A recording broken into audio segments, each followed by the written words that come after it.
So for my moving media, I decided to choose Animoto because I thought it would be a great way to display my lesson. And I thought it would be a great way for students to also create presentations should they need to create presentations and present it to other students. So one of the things that I did is I logged onto Animoto with my Facebook account because it allows you to do that. Once you log on either with an email or a Facebook account, it allows you to choose one. So I'm going to go ahead and choose education.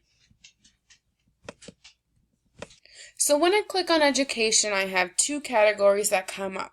I have the slideshow video, which transforms photos into personalized videos, and I also have the marketing video, which brands your videos and photos. As you can see, it's relatively easy to navigate. There's literally two categories that I can click on, and if I need to click anywhere else, I have my videos account, and here is help should I need to have help. I'm gonna go ahead and watch these sample videos, and I really like how there's an option for sample videos because it will allow students to get an idea of which category looks like. So I click the first video, and as you can see, it just compiles photos. So I'm going to go ahead and watch the other sample video. So after watching the sample video, I realized, okay, this slideshow video is a compilation of photographs. So let's take a look at the marketing video.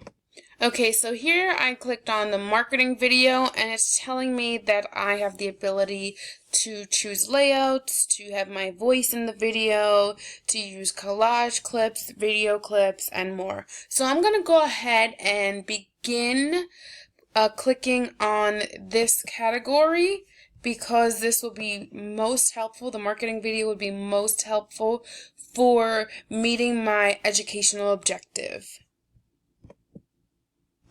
So when I click the marketing video, I have a few options of storyboards. So it's giving me different options: a step-by-step storyboard, a list of tips storyboards, and a tutorial storyboards. This would be interesting for students to click which storyboard they can work on should they want to share a presentation in front of the class or to each other. So I went ahead and I picked the first option I saw, which was presentation. So here's all the clothes for the portfolio presentation. So this is currently advertising clothes at the moment. So in order to change that, we have to press upload, and students can then click on images that they would like to use for their presentations. And I think this is really helpful in associating ideas with images in your lesson. After you select your image, you can go ahead and drag it to whichever selection you would want. So because I used The Great Gatsby and The American Dream in my other presentation, I'll be sticking to the same theme.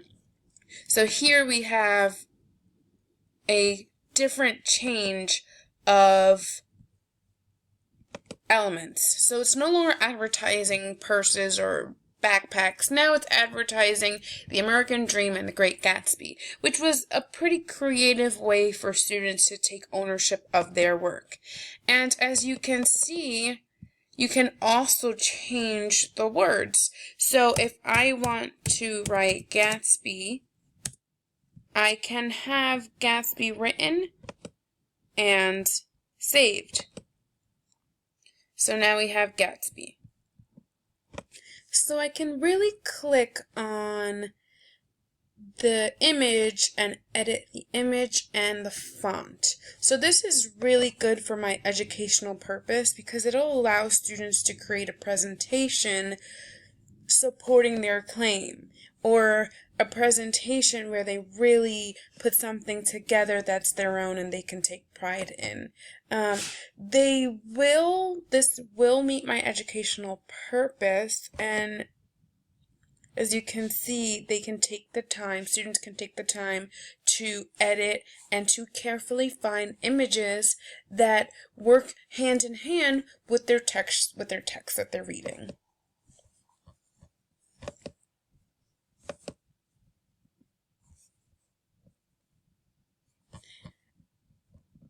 So after students are done with their presentation, they can go ahead and preview their presentation. Unfortunately, this Animoto doesn't really have collaboration where students can collaborate, but for individual purposes or for assessments, this will be adequate where they can present to the class their assignments. So this is an example. So using the rubric, I believe this tool or this site has more than one purpose. You can create presentations, flyers, advertisements, so definitely supports multimedia, and it is user friendly and it does have examples. However, paying for it is inevitable because, as you can see with the preview that I just gave, there's all watermarks, so students wouldn't be able. So here are the watermarks. So as you can see, here is one watermark, here is another watermark. So while students present, there will be watermarks, and in order for that to be removed, students will have to pay.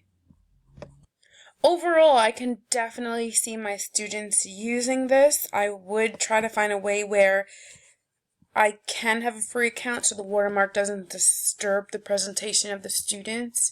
This is an excellent way to incorporate sound, text, and visual image to one presentation where students can present ideas and philosophies and even essay presentations